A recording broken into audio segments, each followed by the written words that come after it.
Gracias por esa oración de que el Señor renueve las fuerzas de ser padre de familia. Muchas gracias.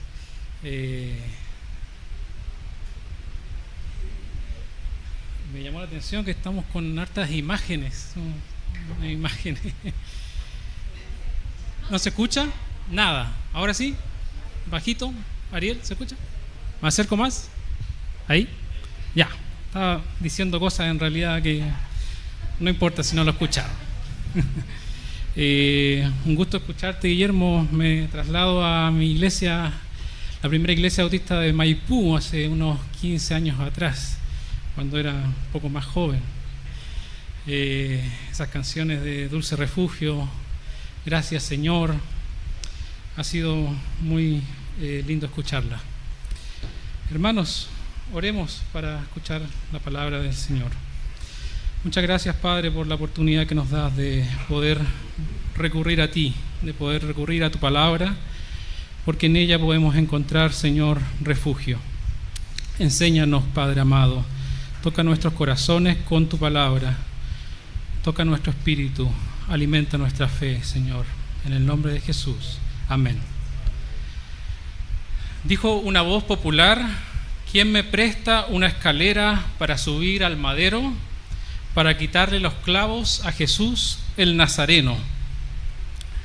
¿Quién me presta una escalera para subir al madero y quitarle los clavos a Jesús el Nazareno? Así comienza una canción de Joan Manuel Serrat, un cantautor español, que se llama La Saeta, y que más bien es la musicalización de un poema de Antonio Machado, que también se llama La Saeta.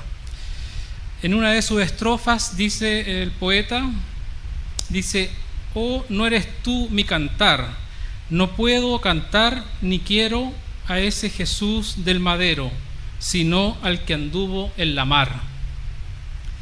Se entiende que este poema pasa a ser una crítica a las expresiones que ocurrían en las festividades de Semana Santa en cierta localidad española.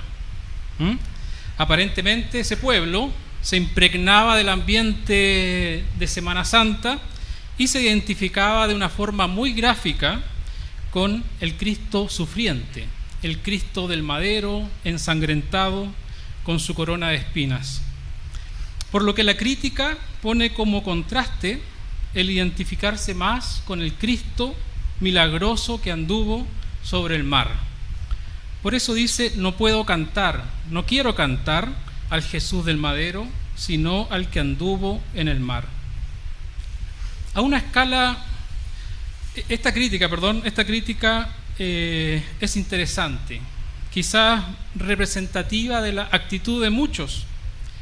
Tendemos muchas veces quizás a ser selectivos con la mirada que tenemos de Jesús.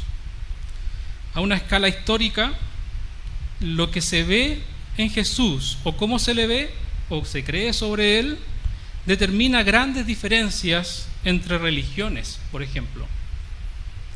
O si se quiere, a una escala menor, dentro de nuestro mismo pueblo cristiano, se aprecian diferencias de cómo miramos a Jesús. Algunos quizás con una mirada más humanista, otros quizás con una mirada más espiritual, por ejemplo. Por lo tanto, la conclusión es lo que ya sabemos. La persona de Jesús, la mirada que tenemos sobre él es crucial. ¿Crucial para qué? Pregunto. ¿Para la historia, dijimos? ¿Es crucial para la iglesia? La mirada de Jesús es crucial para las culturas. Pero aún más, y quiero hacer la bajada de todo esto, decir que es crucial para la vida misma, para nuestra vida misma, la vida misma del creyente. Me refiero a esa vida diaria, esa rutina, donde se experimentan diversas situaciones, donde la fe es probada, donde se construye nuestro pensamiento cristiano, donde se experimentan nuestro carácter, donde se pone a prueba nuestro carácter, donde vivimos, pensamos, sentimos. Ahí la mirada de Jesús es crucial. En este plano es donde quiero compartir con ustedes que lo que vemos en Jesús, que lo que creemos sobre Él, es crucial, relevante y fundamental.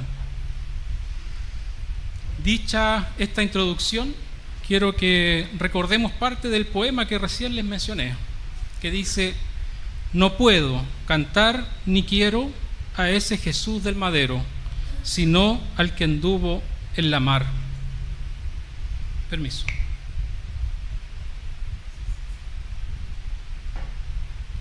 Se nos presentan dos escenarios en los cuales podemos mirar a Jesús. Así que vayamos a ambos relatos bíblicos sobre los cuales quiero que hagamos un ejercicio como iglesia. Veamos a Jesús bajo el contexto que el relato nos presenta. Es decir, pongámonos en ese mismo tiempo, en ese mismo espacio en el que están ocurriendo los eventos. Vamos a esa historia, vamos a ese lugar. Quizás sentirnos parte de los mismos discípulos que están rodeando el evento y observemos.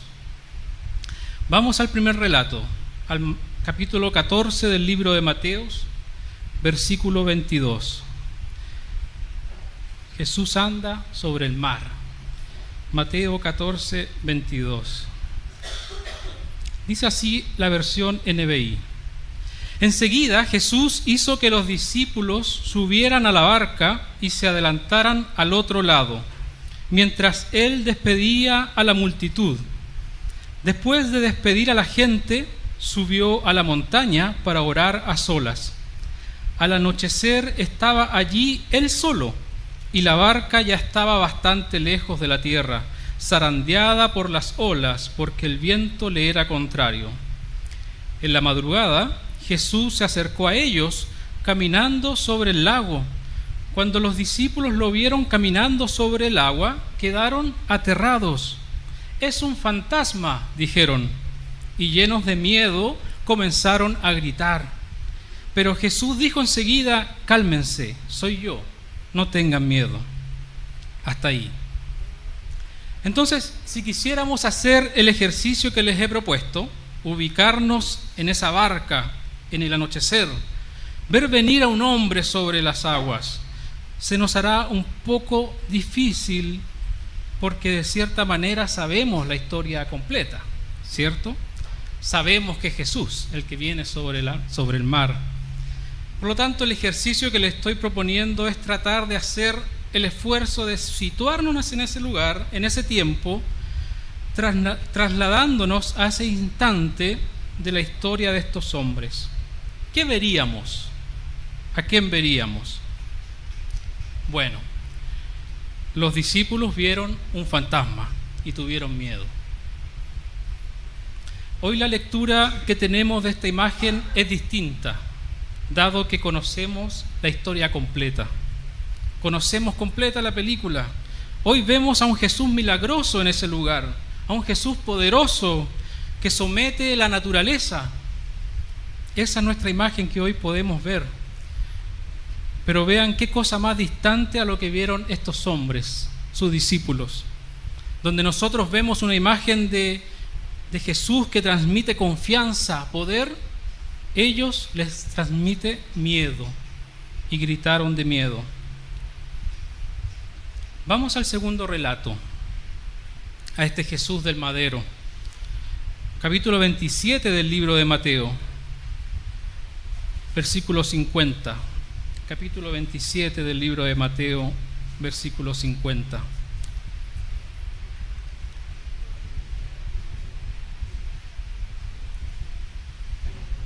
Dice: entonces Jesús volvió a gritar con fuerza y entregó su espíritu. Paréntesis, Jesús ya está en la cruz agonizando. Volvió a gritar con fuerza y entregó su espíritu. En ese momento, la cortina del santuario del templo se rasgó en dos, de arriba a abajo. La tierra tembló y se partieron las rocas. Se abrieron los sepulcros y muchos creyentes que habían muerto resucitaron. Salieron de los sepulcros y después de la resurrección de Jesús, entraron en la ciudad santa y se aparecieron a muchos. Cuando el centurión y los que que con él estaban custodiando a Jesús vieron el terremoto y todo lo que había sucedido, quedaron aterrados y exclamaron: verdaderamente este era el Hijo de Dios. Estaban allí mirando desde lejos muchas mujeres que habían seguido a Jesús desde Galilea para servirle. Entre ellas se encontraban María Magdalena, María la madre de Santiago y de José, y también la madre de los hijos de Zebedeo. Hasta ahí. Nuevamente situémonos en ese momento y pensemos cómo veríamos a Jesús. Trasladémonos a ese punto de la historia. Y nuevamente se nos hace difícil, ¿cierto? Porque hoy sabemos la historia completa, hoy sabemos la película completa y vemos al Cristo que murió por nuestros pecados, vemos al Cristo sufriente, Salvador. Ahí estaremos, decimos nosotros, para adorarle, para reconocerle. Pero lo triste de esta historia es que al momento de su muerte no había ningún discípulo, a excepción de Juan. Es más, Pedro hacía muy poquito que lo había negado. Judas hace muy poquito lo había entregado. Nosotros hoy vemos a Jesús sufriente, Salvador. En ese momento sus discípulos lo abandonaron en la cruz. Las experiencias, situaciones y circunstancias han llevado a estos hombres a mirar a Jesús de cierta manera, por el simple hecho de que no conocen la historia completa, a diferencia de nosotros. Lo que estos hombres vivieron da cuenta de un continuo proceso en el que cada experiencia y cada circunstancia los llevaba a mirar a Jesús de cierta manera. Una manera que, pasada esa circunstancia terminada, iba transformando su vida, conformando su carácter, conformando su fe, su manera de pensar. Pensemos, estos hombres vivieron la experiencia del Cristo Maestro, que enseñó en el monte grandes verdades espirituales. Lo vieron sanar enfermos, lo vieron echar fuera demonios, pero equivocaron, por ejemplo, la expectativa de ver a Jesús o de cómo ver a Jesús cuando vieron un fantasma en el mar, o cuando reprendieron a niños para que no se le acercaran a Jesús, o cuando lo negaron, o cuando lo entregaron. Pero también es cierto que no conocían la historia completa. Volvamos a nuestra realidad, a nuestra vida como creyente. Esta vida es un camino de transformación de nuestro pensamiento, de nuestra fe. Nuestros miedos cambian. Lo que antes temíamos, ahora no lo tememos quizás. Nuestras certezas también cambian. Cuando antes había incertidumbre, hoy tenemos ciertas certezas. Nuestra forma de ser también cambia. Nos enseñan en la escuela dominical que la vida tiene 3 etapas, la vida del creyente: la justificación, la santificación y la glorificación. Sin embargo, yo quiero hacer una bajada de eso. Quiero ir más acá, un poquito más abajo a nuestra realidad. Es que en este plano de la vida, en que se nos presentan diversas situaciones o circunstancias, donde nuestro carácter, nuestra fe, nuestro pensamiento están en constante tensión. Son puestos a prueba, somos puestos a prueba. Estoy hablando de la vida misma, la rutina, el cansancio, el levantarnos, el ir a trabajar, el llegar cansados, los imprevistos que recibimos, las malas noticias, las buenas noticias, esas cosas que son injustas hacia nosotros, esas bendiciones inmerecidas que a veces recibimos, la muerte cercana, la enfermedad, la agonía, todo eso que envuelve la vida misma, la vida del diario vivir, de la rutina. Todo ello moldea, transforma nuestra fe, nuestro carácter, Nuestro pensamiento está constantemente transformándose. Y ante ello tenemos siempre una expectativa de ver o de cómo ver a Jesús. Nos hacemos una idea de cómo ver a Jesús. Hoy quiero transmitirles que el cómo ver a Jesús es relevante, es importante, importa mucho en nuestro camino como discípulos. Cómo vemos a Jesús es relevante para nuestra rutina diaria. Creo que todos hemos escuchado alguna vez decir a alguien: estoy enojado con Dios. Tristemente hemos visto a algunos incluso llegar a desistir, a abandonar su fe. Es que en algún punto la mirada hacia Jesús cambió. Quizás había una expectativa y esa expectativa no se cumplió. A tal punto que esa persona nos dice hoy: estoy enojado con Dios, y desiste de su fe. Me recuerda inevitablemente la historia de Job. Satanás, de manera aparentemente súbita, arruina la vida de Job en un solo capítulo. Leamos el primer capítulo y nos vamos a encontrar con un tsunami de desgracias en la vida de Job. Quitó a sus hijos, a sus bienes, a sus criados. Y luego viene su esposa en el capítulo 2 y dice: ¿todavía mantiene firme tu integridad? Maldice a tu Dios y muérete.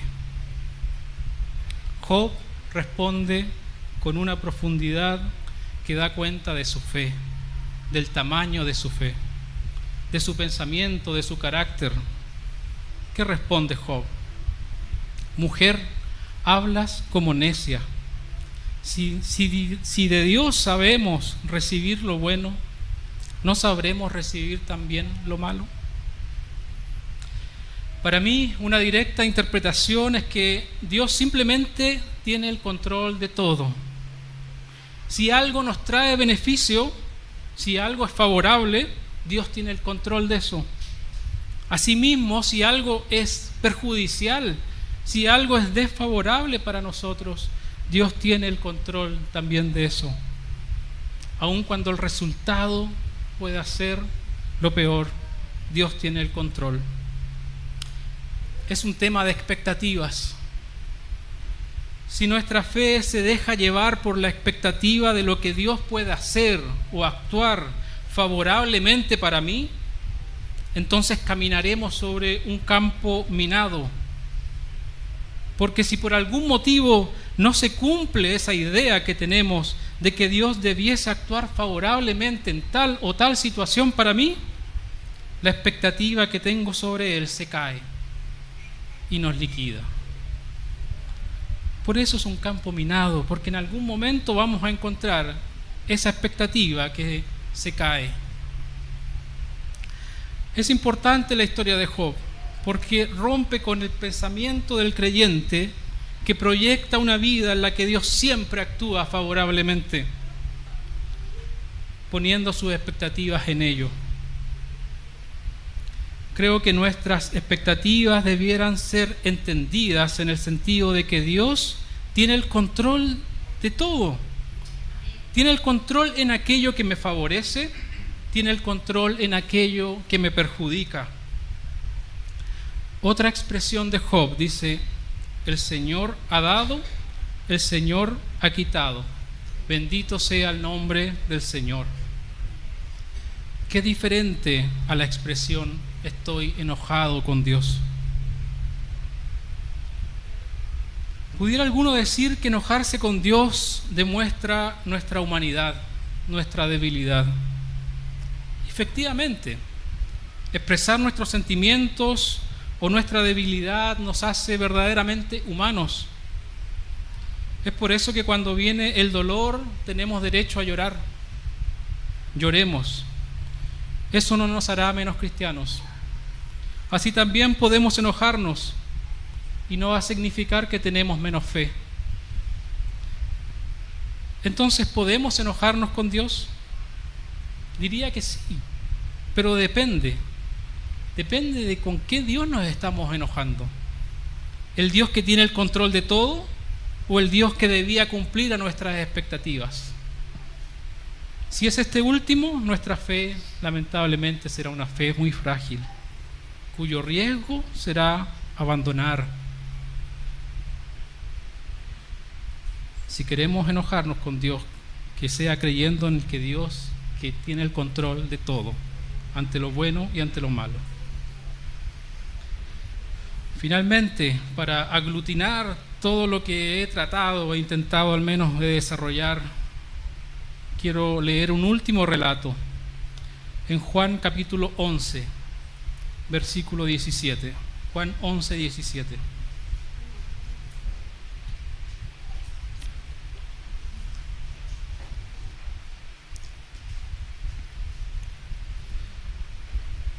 Estamos en la muerte de Lázaro. Dice: a su llegada, Jesús se encontró con que Lázaro llevaba ya 4 días en el sepulcro. Betania estaba cerca de Jerusalén, como a 3 kilómetros de distancia, y muchos judíos habían ido a casa de Marta y de María a darles el pésame por la muerte de su hermano.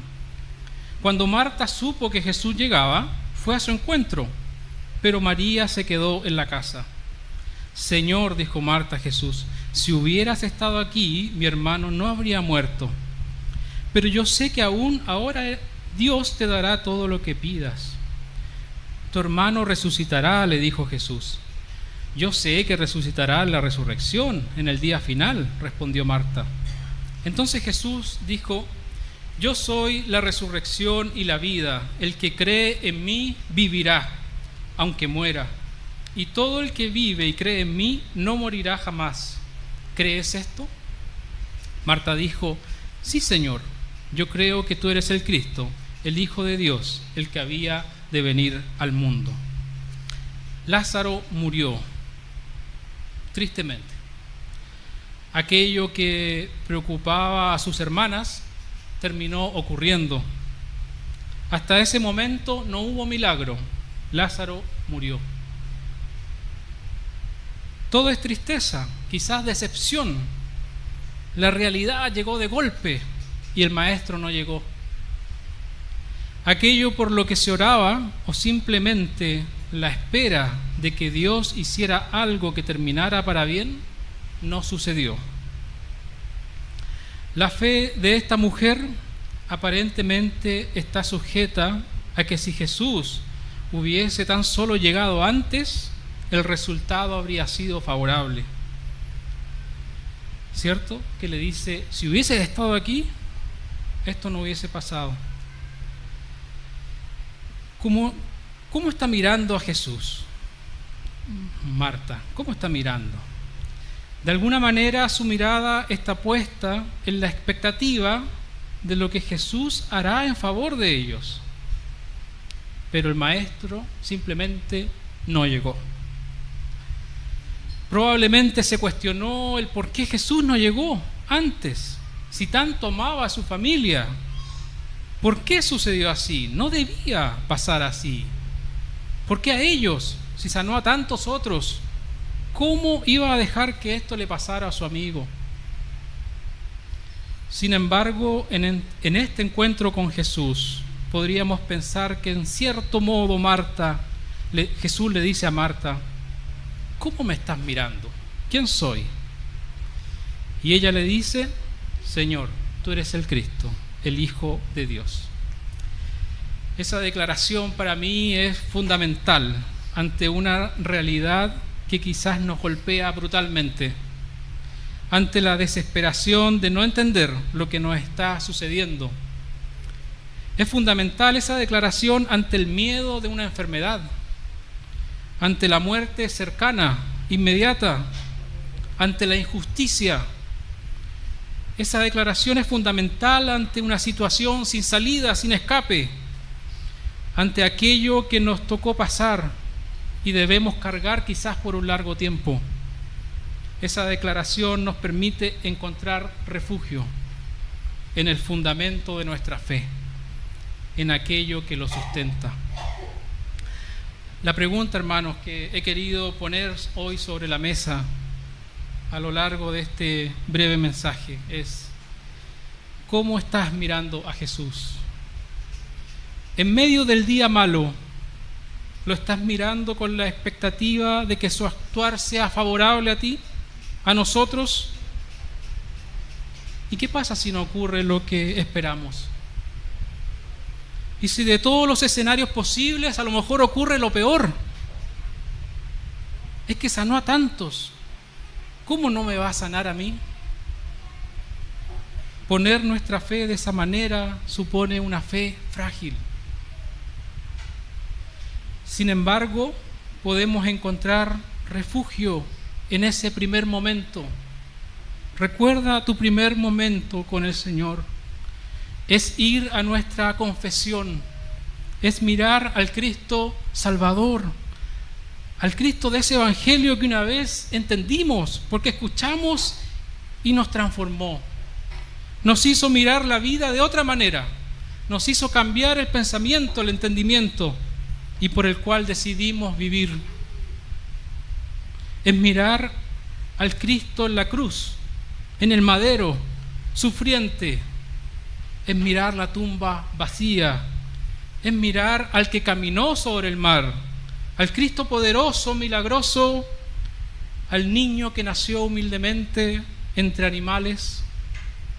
Ese Cristo es el que tiene el control de todas las cosas. El Señor dio, el Señor quitó. Bendito sea el nombre del Señor. Que Dios les bendiga, hermanos.